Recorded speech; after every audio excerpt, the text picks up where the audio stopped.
خب بابا جون، من 5 سال پیش در راه بد بودم. به پدر و مادر بزرگ شدم. از دین بیخبر بودم. یک بار خدا را بسیار دشنامهای بد کردم. حاضر صاحب شوهرم. از دین با خبر شدم. نمازم را به وقتش میخوانم. بسیار دعا میکنم. سخت پشیمانم. توبه زیاد میکنم پیش خدا. آیا خدا این گناه مرا میبخشد یا نه؟ بله مادر عزیز، وقتی نفری از خدا، از الله اگر آگاهی نداشته باشد، برای او نافرمانی، سرکشی، حقارت، اینها مقصد ازرش که البته که جهل، جاهلی و نادانی که دارد، این کارها برای اینا انجام دادنش خیلی آسانه. ولی زمان برادران عزیز، شما که وقتی آگاهی پیدا میکنین، وقتی که شما از الله مهربان ببینین، مثلا یک محبت و میل هاتون پیدا می شود و به سوی الله مهربان توبه میکنید، خداوند گناه های شما را می بخشد، حقارت های شما را می بخشد. این الله بسیار دوست می دارد بخشیدن. ببینید من در حدیث خواندم که الله مهربان دوست می دارد که وقتی که ما به طرف او طلب مغفرت کنیم، دوست می دارد که ما به سوی توبه کنیم. ببینید میگه اگر به شرطی که شما حتی اگر گناه نکنین و توبه نکنین، من نفرهایی را می آفرم که گناه میکنن و توبه میکنن و توبه شون من قبول میکنم. یا طلب مغفرت گناه میکنن، مغفرت گناهشون میکنم. برای همین مادر عزیز، انشاءالله شما صدقاً توبه کنین، خدای مهربان شما را قبول میکنه. دیگر برادر زنگم زدن و همچون سوالم کردن که داملا گفتن ما از حق زنداری و شوهرداری خدا برکت تیاد میگه که ما بسیار چیزها را فهمیدیم، لیکن بر همون زنهایی که بیشتر در مردهاشون مقصد گپگردانی میکنن، بینین در برابر مردک مقصد یعنی هر گپی که میگه تیز بر اون مردک یک جواب میگردونه، یعنی خودش داشته نمیتونه، صبر نمیکنه. همین زنها را مقصد یک نصیحتی کنین.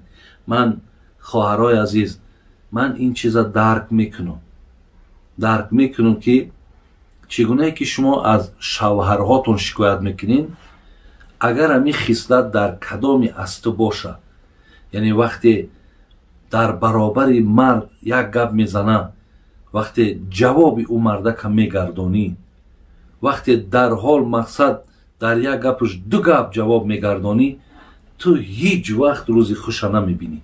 من برای تینا خواهر عزیزم این گپ میزنم، هیچ وقت روزی خوش نمیبینی. بسیار برای چی تاجیکای ما میگن سری خم شمشیر نمیبرن.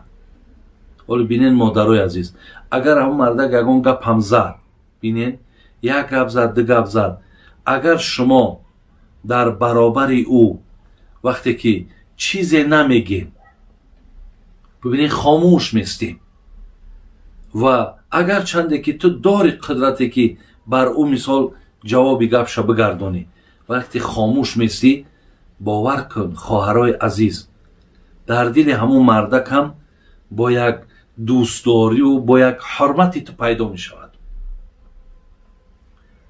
برای همین زنی که وقتی که گپ گردان باشد، زنی که مقصد بسیار میگد، این گونه زنها را من برای شما میگم که مردم دوست نمیداره، دوستش نمیداره. اگر برای خاطر همین زمانم با او زندگی هم کند، با او مقصد خیلی علاجم که نداشته باشد، لیکن در قلبش نیست محبتی او زن.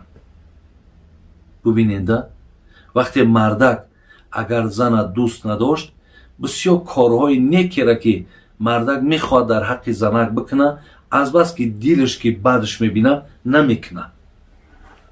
یعنی از بسیار کارهای خیر خواهرای عزیز شما از پشت زبانتان محروم میشید. در تلویزیون یک اکتیور داریم به نام علاءالدین، اگر دیده باشین شوخی های علاءالدین گفته یک برنامه هست. ولی همین شوخی های هم همش همین زندگی ها گرفتگیه. وقتی دخترش می آید، اگر دیده باشین، من دیدم، وقتی دخترش می آید و از شوهرش شکایت میکند، مادامی که اکو مادرش که فعلی دخترش می داند که سبب پیش کردنش، سبب مقصد همون مردک حرمت نکردن دخترش که زبان دخترشه، بعد میگد که من تو را میگد یک مصلحت میتون، من این مصلحت میگه از مقصد مادرم گرفتگی بودم، یعنی مادرم بر من همین مصلحت داده بود، یعنی خودم که مادام مصلحت مادر ما گرفتم بسیار خوشبخت شدم. اکترم دخترم ایون مصلحت میتون. دخترش میگه چی مصلحته؟ میگه هر گاهی که همین مردک گپ زدن از سر کرد، تو در دهنت گفت یک علف نامش میگیرد، همون ریحانه میگین یا پودینه میگین یا نیازبوش میگیم، همون را در دهنت گرفته و قپیده و را خویدن میگیری، یعنی یگان حرف نمیگوی. کو ببین چی میشود. بعد یک مدت وقت همین دخترک میآید، اکیرا جنابی بگیم علاءالدین این نقشه بازیده سه میآید، وقتی دختر خوش میگه چیل، میگه همون مصلحتی تو را گرفتم، بسیار وقتم خوش شد. یعنی برادرای عزیز و گرامی، حقیقتا همون دهن پوشیده هزار تیلا، این چی مثل همین چی معنی داره؟ دهن پوشیده هزار تیلا، انا معناش انا میگه که تو همون مبلغ هزار تیلا و از او بالا را صاحب میشه. وقتی که خواهر عزیز در برابر مردک مقصد گپگردانی نکن، هیچ وقت مقصد مردک با سخنی بسیاری بد آزرده خاطر نکن. انشاءالله هم به این روزهای نیک میرسی. خب سوال دیگر دادن، گفتن ما در عائله 4 دختر و 5 پسر هستیم. پدرم دائما میگوید که دخترانم مرا نگاهبین نمیکنند، ولی ما صاحب شوهر و فرزند هستیم.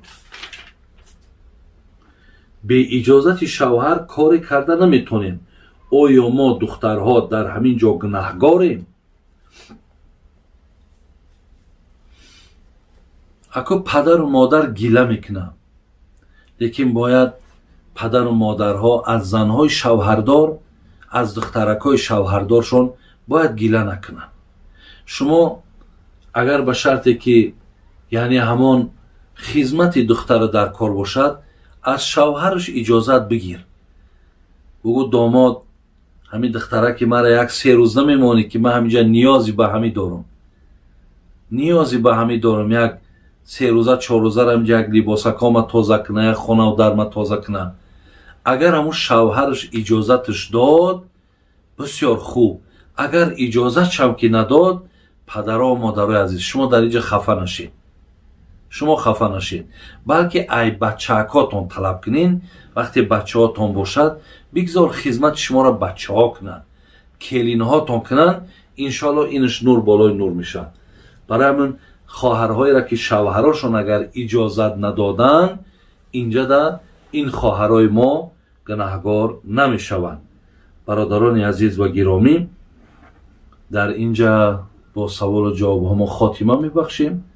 از الله بسیار بسیار مهربان خواهان او هستم که خداوند در عمر ما، در جان ما برکات و خیرش نصیب گرداند و این سوال هایی را که من خواندم، خدای مهربان ثواب این لحظه هایی که ما در این گردی سوال و جواب نشسته بودیم در نامه اعمال ما و شما نویسنده گرداند. السلام علیکم و رحمت الله و برکاته.